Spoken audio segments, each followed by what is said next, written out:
Gente, Atos 24 diz assim: o julgamento de Paulo perante Félix. 5 dias depois, o sumo sacerdote Ananias desceu a Cesareia com alguns dos líderes dos judeus e um advogado chamado Tértulo, os quais apresentaram ao governador suas acusações contra Paulo. Quando Paulo foi chamado, Tértulo apresentou sua causa a Félix. Temos desfrutado de um longo período de paz durante o teu governo, e o teu providente cuidado resultou em reformas nessa nação. Em tudo e em toda parte, excelentíssimo Félix, reconheceremos esses benefícios com profunda gratidão. Todavia, a fim de não tomar-te mais tempo, peço-te o favor de ouvir-nos apenas um pouco. Verificamos que este homem, Paulo, é um perturbador que promove tumultos entre os judeus, pelo mundo todo. Ele é o principal cabeça da seita dos nazarenos, e tentou até mesmo profanar o templo. Então o prendemos e quisemos julgá-lo segundo a nossa lei. Mas o comandante Lisias interveio e com muita força o arrebatou de nossas mãos e ordenou que os seus acusadores se apresentassem. Se tu mesmo o interrogares, poderás verificar a verdade a respeito de todas essas acusações que estamos fazendo contra ele. Os judeus confirmaram a acusação, garantindo que as afirmações eram verdadeiras. Quando o governador lhe deu sinal para que falasse, Paulo declarou: sei que há muitos anos tem sido juiz nessa nação, por isso de bom grado faço minha defesa. Facilmente poderás verificar que há menos de 12 dias subi a Jerusalém para adorar a Deus. Meus acusadores não me encontraram discutindo com ninguém no templo, e nem incitando uma multidão nas sinagogas, ou em qualquer outro lugar da cidade. Nem tampouco podem provar-te as acusações que agora estão levantando contra mim. Confesso-te, porém, que adoro o Deus de nossos antepassados, como seguidor do caminho, a que chamam seita.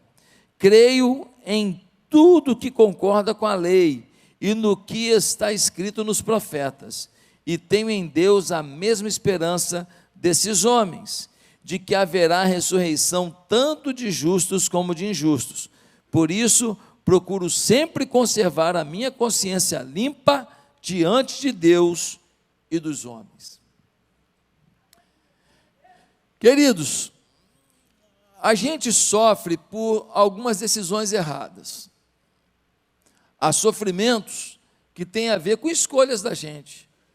A gente escolhe amizades que não valem a pena, a gente escolhe lideranças que não valem a pena, a gente toma rumo de vícios, a gente se envolve sexualmente com pessoas que não são cônjuges, a gente fala o que não deve, para quem não deve, na hora que não deve. E isso tudo traz consequências. Às vezes a gente investe o dinheiro numa coisa que traz um prejuízo. Às vezes você escolhe um sócio que te rouba tudo. São escolhas que a gente faz, são erros que a gente comete e que trazem sofrimento. Porém, e quando a gente está vivendo em Deus? E quando a gente está buscando a Deus? E quando a gente está em comunhão com Deus? E quando a gente está fazendo a obra de Deus e ainda assim sofre? Será que deveríamos sofrer quando estamos vivendo uma vida em Deus? Será que deveríamos sofrer quando estamos promovendo o nome de Deus? Bem, o texto que a gente acabou de ler, capítulo 24 de Atos, do capítulo 24 até o capítulo 26, 3 capítulos, nós temos o mesmo cenário. Qual é o cenário? O apóstolo Paulo, ele foi preso em Jerusalém, ele estava no templo e alguns judeus o acusaram de ser um profanador do templo. Por quê? Acusaram de ser profanador simplesmente porque ele estava ali no templo adorando a Deus, mas ele cria que Jesus é o Salvador, que Jesus é o Messias prometido, que não era um Messias militar, não era um Messias político, era um Messias que ia salvar o homem de si mesmo, do seu pecado, e não salvar a nação judia do domínio do Império Romano. E Paulo estava ali no templo adorando a Deus, estava fazendo nada demais, mas os judeus quiseram matá-lo, e então ele foi resgatado pelos soldados romanos e foi levado até Cesareia. Quando ele chega em Cesareia, ele está agora nas mãos do governador, o nome dele é Félix. O Félix é o governador, e agora vem um grupo de Jerusalém até Cesareia Marítima, para poder fazer uma acusação contra Paulo, e Félix vai julgar se Paulo deve morrer, se deve ser preso, o que vai acontecer com ele. E no capítulo 24, 25 e 26, Paulo está o tempo inteiro passando por algumas conversas, por alguns julgamentos. Ele fala tanto com Félix, depois ele é sucedido por um outro governador chamado Festo, e depois aparece lá o rei, que é o rei Herodes Agripa, que também vai entrevistar Paulo. E os judeus querendo o tempo inteiro que Paulo perdesse a sua vida. Agora eu pergunto, Paulo estava fazendo a obra de Deus, sim ou não? Sim. Paulo era homem de Deus, sim ou não? Sim. Paulo era um homem comprometido com Deus, sim ou não? Muito. Mas o capítulo 24 ao 26, ele está o tempo inteiro passando por sofrimentos. Já começa pelo fato de estar preso. Ele não está em liberdade, ele está aprisionado. E o texto revela vários sofrimentos que Paulo enfrenta. Quais são? Primeiro, acusações. No versículo 1, a gente lê: 5 dias depois, o sumo sacerdote Ananias desceu a Cesareia com alguns dos líderes dos judeus e um advogado chamado Tértulo, os quais apresentaram ao governador suas acusações contra Paulo. Hoje, nós somos acusados. Se você for cristão mesmo, vão te acusar. Se ninguém te acusa de nada, legal, cristão tu não é. Tu é um cara maneiro, tu é uma menina legal, você é uma pessoa do bem. Cristão, se você for, vão te acusar. E o Paulo está sendo acusado. O que mais que o Paulo está passando? Preconceito. Olha o versículo 5. No versículo 5, nós lemos assim, olha só: verificamos que este homem é um perturbador que promove tumultos entre os judeus pelo mundo todo. Ele é o principal cabeça da seita dos nazarenos e tentou até mesmo profanar o templo. Então o prendemos e quisemos julgá-lo segundo a nossa lei. Olha o que falaram da fé de Paulo, que ele é da seita. A seita é um diminutivo, a seita é algo prejudicado, a seita significa nem religião é, nem fé é, nem conceito é, nem filosofia é, nem pensamento é uma seita. E hoje, tem preconceito? Se você falar hoje o que você crê pela palavra de Deus, meu querido, preconceito que não vai faltar contra você.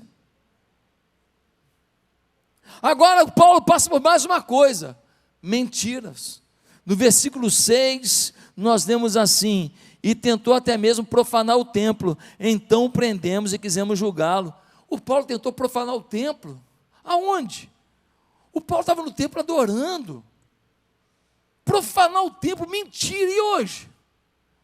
Quantas reportagens mentirosas sobre a igreja, quantas matérias fraudulentas contra os líderes do reino de Deus, Quantas acusações, nós somos chamados de conservadores, de quadrados, de limitados, nós somos chamados de tudo. Por quê?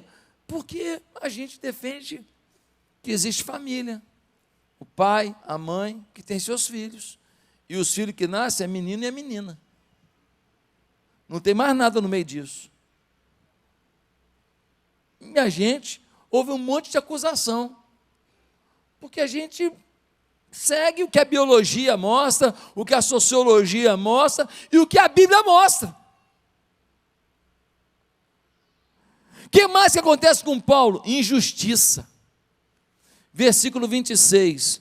Olha o versículo 26, gente, você não vai acreditar nisso aqui. O governador, o Félix, toda hora chamava ele. O Félix quase foi governador do Rio de Janeiro. Olha isso. Ao mesmo tempo, esperava que Paulo lhe oferecesse algum dinheiro, pelo que mandava buscá-lo frequentemente e conversava com ele. Gente, o governador lá queria uma cadeia. O governador queria propina. Se o Paulo tivesse pago, o Félix soltava o Paulo. Gente, a gente lê a Bíblia e fala assim, não é a Bíblia não, é o jornal de hoje. Sim ou não? Fala, não, ó, saiu no G1. A Bíblia é a palavra de Deus, ela é a revelação para o hoje. Só não entende isso quem não lê. Só não tem discernimento para o hoje quem não lê. O camarada chamava o Paulo, aí alguns falam assim, glória a Deus, ele está querendo se converter, como nós somos bobinhos. Em época de campanha agora vai ter um monte de gente que não vai ser mais pela legalização das drogas. Vai ter gente agora que não é mais a favor do aborto. Vai ter gente agora que não é mais a favor da ideologia de gênero. E aí vem crente trouxa acreditar naquilo que os caras defenderam a vida inteira. Vão mudar agora na época da campanha. E alguém acredita nesses idiotas? Ou nós que somos os idiotas?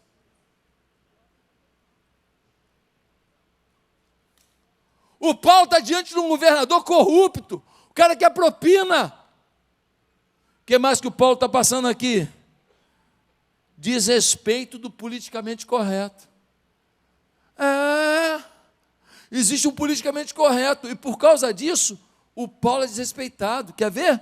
Versículo 27, diz assim o versículo 27, passados 2 anos, Félix foi sucedido por Pórcio Festo. Todavia, porque desejava manter a simpatia dos judeus, Félix deixou Paulo na prisão. O Paulo já estava preso há 2 anos, sem motivo. Mas o politicamente correto era: não agrida os judeus, não faça nada, senão você vai ser cancelado. Senão os judeus vão parar de te seguir no Instagram. Senão os judeus vão fazer um monte de acusação na sua rede social. Senão os judeus vão te xingar. Senão vai ter matéria mentirosa em canais corruptos, de jornalistas corruptos. E aí o que o Félix fez? O Félix manteve preso um homem injustamente, só para não ser cancelado, para fazer o politicamente correto. Gente, a Bíblia é muito atual. O que mais que o Paulo sofre? O Paulo sofre violência. Capítulo 25, versículo 3, diz assim: pediram a Festo o favor de transferir Paulo para Jerusalém, contra os interesses do próprio Paulo, pois estavam preparando uma emboscada para matá-lo no caminho. O que eles querem?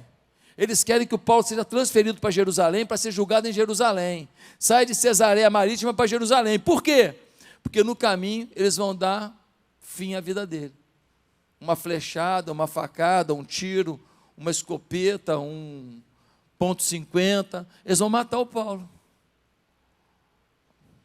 Você sabia que tem um monte de cristão que morre hoje por causa do evangelho? Você sabia que tem cristão que é queimado por causa do evangelho? Você sabia que em muitos países comunistas tem gente presa por causa do evangelho? Ah, pastor, mas aqui nunca vai acontecer. Ah, não vai não? É mesmo? Na Nicarágua, semana passada, o ditador lá fechou um monte de rádio católica. Prendeu o padre. Fechou a igreja. Cuidado. Cuidado com aquilo que parece distante, às vezes está mais perto do que você imagina. Ah, pastor, não gosto que falem de nada ligado à política e ao governo. Pois é, a gente não fala disso hoje, amanhã a gente não fala nem de Jesus, fica tranquilo.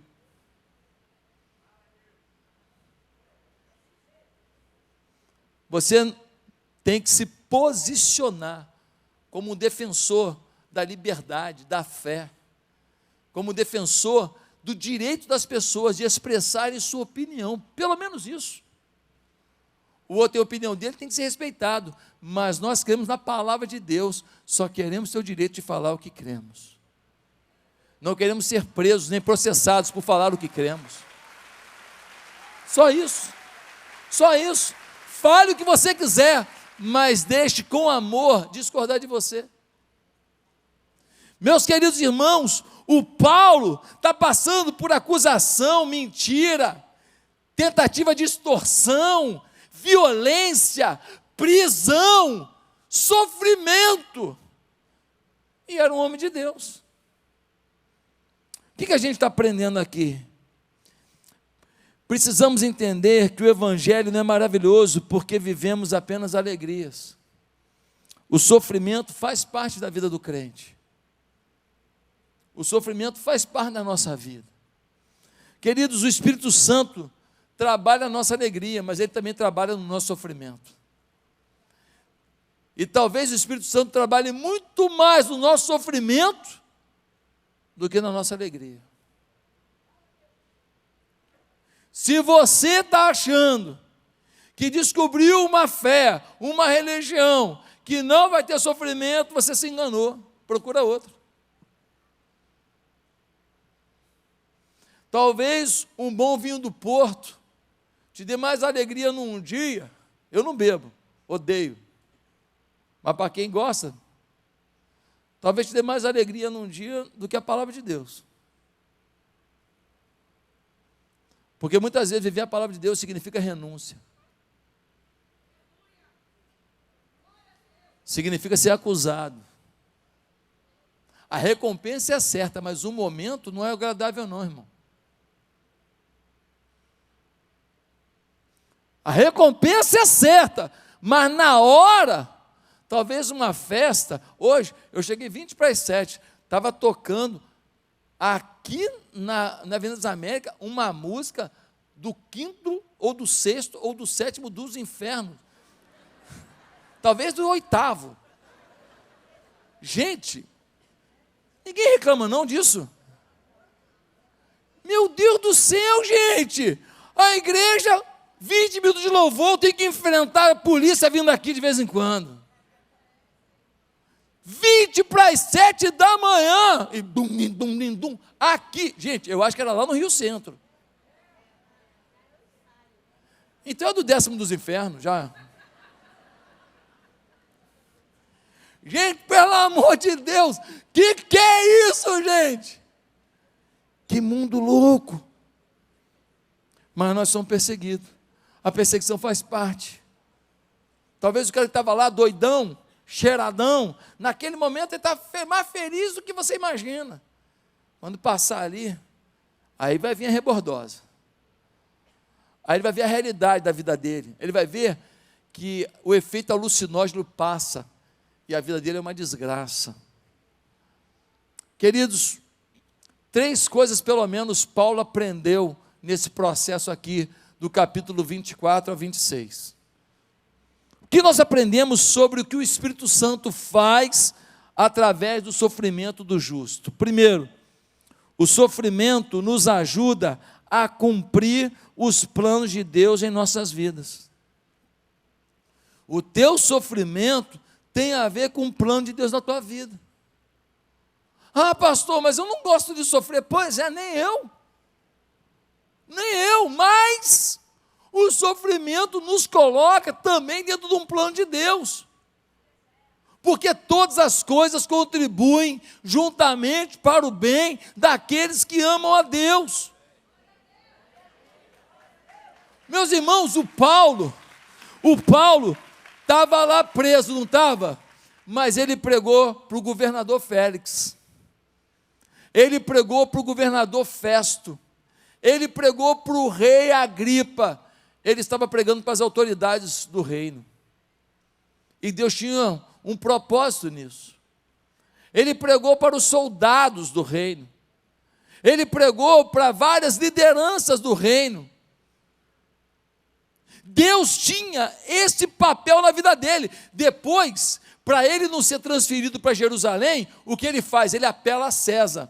Quando uma pessoa apelava a César, ele estava dizendo: olha, eu não quero ser julgado nesse distrito, eu quero ser julgado pela corte romana. Então ele tinha que ser enviado agora para Roma. E Deus tinha um propósito nisso. Paulo foi para Roma e pregou para os soldados, e os soldados se convertiam, e os soldados eram enviados por todo o Império Romano, e os soldados iam transformados e convertidos.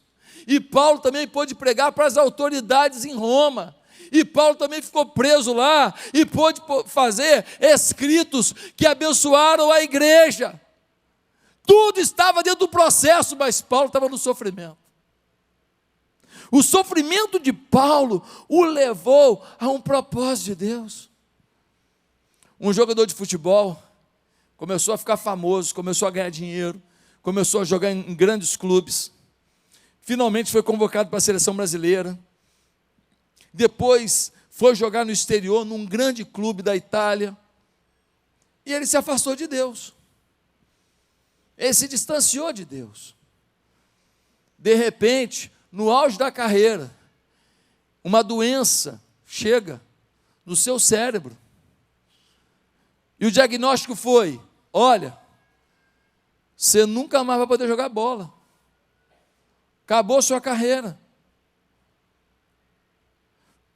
Se você quiser tentar, você pode operar, mas você corre risco de ficar lesado, e aí você pode nunca mais jogar do mesmo jeito, ou você pode até morrer. Então, ou você tenta e arrisca, ou você para por aqui. E eu estou falando do Castan, que jogou no Vasco recentemente, que é membro da nossa igreja. E foi naquele sofrimento que ele descobriu novamente a Deus. E ele começou a se recuperar, e se recuperar, e mesmo assim ele começou a se afastar de novo, e aí ele veio jogar no Vasco, e quando chegou aqui, ele conheceu a nossa igreja, e Deus fez uma reviravolta na vida dele, e hoje ele é um dos líderes da nossa igreja lá em Alphaville, São Paulo. Se não fosse o sofrimento, ele diz, eu não descobriria o propósito de Deus na minha vida. O propósito de Deus alinha a gente, o propósito de Deus mostra para a gente o caminho. O sofrimento também te leva a descobrir teu propósito. A prosperidade pode roubar a percepção de que seu propósito não tem a ver com sua fama, com sua riqueza, mas com os planos que Deus tem para você. Quais são os planos de Deus para você? Quando a gente está no sofrimento, a gente consegue perceber melhor isso. Quando a gente está se sentindo, a gente está avançando, a gente não percebe. Paulo estava no sofrimento, mas estava pregando para quem tinha que pregar, estava nos fóruns que tinha que estar, estava escrevendo o que tinha que escrever, e estava fazendo uma reviravolta no meio do Império Romano, sem que as pessoas percebessem. O sofrimento te leva para o propósito de Deus. Você sabe qual é o propósito de Deus? Talvez você está revoltado com o seu sofrimento. Não era para revoltar, era para falar, se eu estou passando por isso, o que Deus quer fazer com isso? Se eu estou enfrentando isso, o que Deus quer me ensinar com isso? Não era para ficar revoltado, era para ficar no aprendizado. Não era para ficar chateado, era para ficar atento. O sofrimento não é para você se desgastar com Deus, é para você se aproximar. Olha, se eu estou sofrendo isso, deixa eu ler mais a Bíblia, deixa eu orar mais, deixa eu buscar mais para saber o que Deus está querendo dizer. E não só comigo, não é só contigo não, irmão, tem muita gente igualzinho. Só que você achou que só com você que não aconteceria. Segundo lugar, por que do sofrimento na vida do justo? Porque o Espírito Santo nos ensina que o sofrimento faz a gente depender de Deus.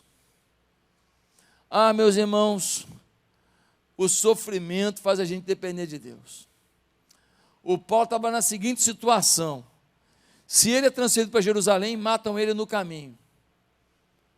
Se jogam ele para Roma, ele vai ser julgado em Roma e ele não sabe o que vai acontecer. E nós sabemos o final da história. Ele foi para Roma, foi julgado, demorou, enquanto isso ele fez um estrago no inferno, pregou para todo mundo, cumpriu o propósito de Deus, mas depois ele morre. Depois ele é morto. Deus estava no controle, mas Paulo não tinha mais o controle. Só restava uma coisa da vida do Paulo: depender de Deus. Quando a gente perde o controle, é a hora que a gente aprende a depender. Enquanto você ainda tem controle sobre alguma coisa, você insiste em não depender de Deus. Você acha que você pode, você acha que sua força pode, seu dinheiro pode, seus contatos podem, suas conexões podem, seu aprendizado pode, seus diplomas podem, sua reserva financeira pode, então você acha que você pode, mas quando você não tem mais o que fazer, querida, só resta uma coisa: depender de Deus. Eu sei o que é passar por situações em que a gente não sabe o que fazer, e o Espírito nos ensina. Ei, você pensa que é grandão? Você não, você é pequenininho. Eu já contei para você do dia que eu estava lá no avião, sobrevoando a Amazônia lá, um avião esquisito, aquele aviãozinho em cima da Amazônia lá, e o mosquitinho. Eu falei: miserável, mosquito maldito. E tal, o mosquito deu mole no painel, puf, esmaguei. E quando eu acabei de esmagar, o Espírito Santo falou no meu ouvido: eu esmago quem eu quiser, a hora que eu quiser. Se eu quiser, eu esmago. Tem uns caras aí do Supremo Tribunal que eles acham que eles mandam tudo. Deus acaba com eles a hora que quiser. Tem uns políticos aí que acham que eles podem tudo. Deus esmaga a hora que quiser, tá? Nós vamos fazer a nossa parte como cidadão, mas nós não temos medo de nada não, porque o nosso Deus continua sendo Deus. Se Ele quiser acabar com a festa, Ele acaba. Ele está no controle. Se Ele agir, Ele destrona quem Ele quiser. Ele aniquila quem Ele quiser. Ele extermina quem Ele quiser. Ele para quem Ele quiser. Ele é o Senhor. Meus amados irmãos, nós precisamos entender que quando a gente perde o controle, a nossa melhor versão aparece. Porque a gente começa a querer escutar Deus. Conheci um homem arrogante. Pensa um cara arrogante. Aquele cara que veio do nada e ficou milionário. É o manda-chuva. Uma coisa eu sei. Quem estuda psicologia é o quê? Psicólogo. Sociologia. Sociólogo. E quem sabe de tudo? Tudólogo. Ele é o tudólogo. Aí, irmão, vem a doença. Daquela doença que o médico falou assim: eu acho que você vai voar. Aí o cara: meu dinheiro resolve? Não. Meus carros resolvem? Não. Meus apartamentos resolvem? Não. Minhas empresas resolvem? Não. Meus diplomas resolvem? Não. Os países que eu viajei resolvem? Não. Meus contatos resolvem? Não. Minhas comunicações, minhas conexões resolvem? Não. Aí o cara descobre que ele é pequeno, que grande é Deus. Sabe o que aconteceu com o camarada? Melhorou. Mudou de vida. Melhorou. Porque tem gente que é tão burro que nem nessa hora muda. Esse não, inteligente. Falou: o quê? Estou todo errado, não sou nada. Se não for Deus na minha vida, quem sou eu? Ele entendeu. Antigamente você falava assim, não, cara, vamos orar? Orar. Agora, pode orar por mim? Antigamente, vamos ler a Bíblia, pastor. Agora, o que Deus está falando? Melhorou, mudou de vida, se tornou uma pessoa, não vou falar o nome aqui para não queimar o filme também, se tornou uma pessoa boa, legal, agradável, simpática, generosa, dá oferta, dá dízimo, quer ajudar os outros, se tornou um empresário melhor. Por quê? Porque no sofrimento Deus resgatou a vida dele, ele agora é um campeão, ele era um derrotado. Meus irmãos, que coisa maravilhosa, saber que o sofrimento nos dá para o caminho certo. 2 Timóteo 3,12, Paulo diz, de fato, todas as pessoas que almejam viver piedosamente em Cristo Jesus, serão perseguidas. Falou, quer viver o evangelho? Prepara o lombo, prepara, vão te xingar, vão te maltratar, vão falar de você pelas costas. Sabe por quê? Que quando a pessoa às vezes, ela fala uma bobagem, né, da igreja, de mim e tal, mas deixa para lá, porque eu sei que o ser humano, ele depois se arrepende, mas quando ele está com raiva, ele fala besteira demais, quando ele está com raiva, ele fala muita bobagem, eu sou ser humano também, então eu não fico me tocando nisso, eu quero é ver a mudança da pessoa, se tiver mudança, eu estou feliz da vida. Se tiver mudança, eu não quero nem saber por onde que foi, o que fez, o que falou, que se dane. Falaram de Jesus, chamaram Jesus de Beelzebu. Sim ou não? Então, gente, pelo amor de Deus, como que o sofrimento faz a gente depender de Deus? Por quê? Porque a gente perdeu o controle. Perder o controle parece ruim, mas às vezes é a melhor coisa que pode acontecer na tua vida. Eu sei o que é perder o controle. Eu sei. Terceiro lugar, o sofrimento é uma ação do Espírito Santo. Por quê? Porque o sofrimento que suportamos fortalece a fé dos que sofrem. O sofrimento fortalece a fé. O Paulo preso, 2 anos preso injustamente na custódia de Félix. Arredou o pé? Não. Negou Jesus? Não. Se afastou? Não. O que aconteceu com a igreja? A igreja falou assim, caramba, se ele permanece fiel, vale a pena. Se ele está firme, vale a pena. A igreja olhava e se inspirava. A igreja ficava emocionada e falava, ele acredita mesmo. Porque ele não titubeou, ele não voltou, ele continuou. Seminário não ensina a ser pastor não, irmão. Seminário ensina a teologia, ensina a arte da pregação. O que ensina a ser pastor é sofrimento. Quando a pessoa olha uma foto sua, num lugar bonito, ela te julga por uma foto, ela não sabe a história, para chegar naquela foto. Ela te vê debaixo de uma cachoeira, na cachoeira, não sabe as cachoeiras que você chorou, para um dia estar debaixo de uma cachoeira. Que ensina a ser pastor? Seminário ensina não, meu filho. Mas sofrimento ensina. A se colocar no lugar do outro. A perdoar quem a maioria das pessoas não perdoaria. A amar a gente que todo mundo odiou. A querer resgatar quem um dia te desprezou. Quando eu tive o câncer ano passado, muitos irmãos falaram, pastor, quando eu vi o senhor firme, pregando e tudo, mesmo enfrentando aquilo, pastor, aquilo me ajudou no meu câncer. Eu pensei, eu não queria ter passado por isso para te ensinar isso não. Eu não queria não, mas Deus quis. A tua fé alimenta a fé dos outros. Um outro casal, a mulher falou, pastor, a gente estava quase separando, agora nós estamos orando junto, porque a gente começou a orar junto pelo Senhor. Eu falei, precisou, Deus. precisando passar por isso para o teu casamento resolver. Faz parte. Quando Paulo estava firmado em Deus, as igrejas olhavam e falavam: rapaz, mas o cara leva a sério mesmo. Está aprisionado, sendo perseguido, açoitado, humilhado, e ele não volta atrás.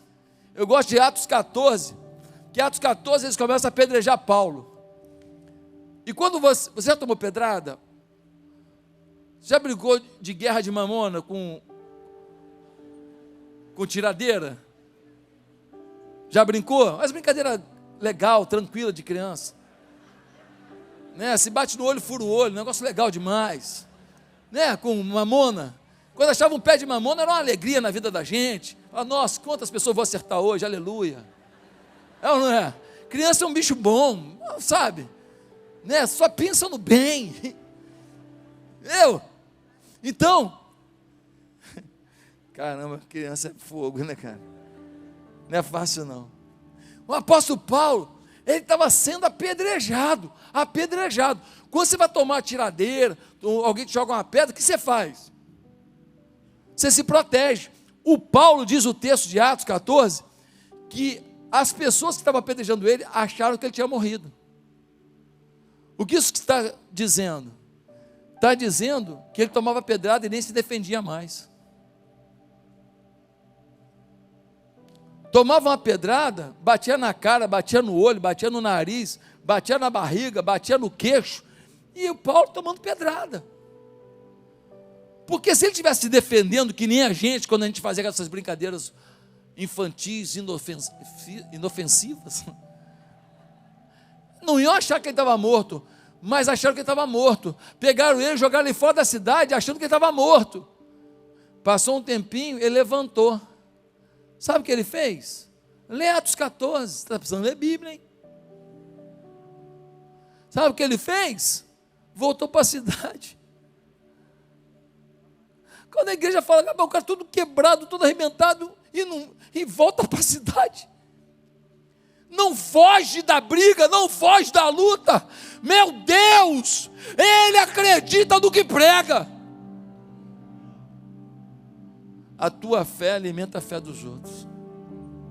Quando o sofrimento vem, Deus está querendo edificar vidas através da tua vida.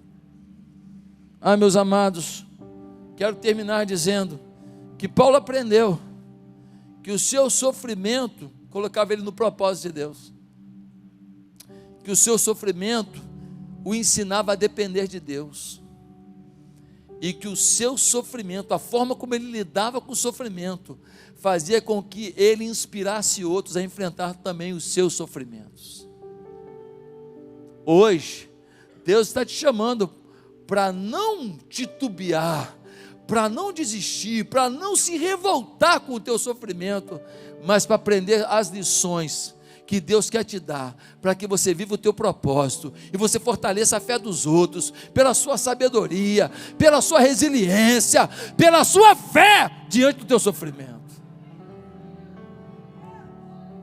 Meus amados, será que temos hoje aqui pessoas que vão transformar seus sofrimentos em ministério? Seus sofrimentos em unção?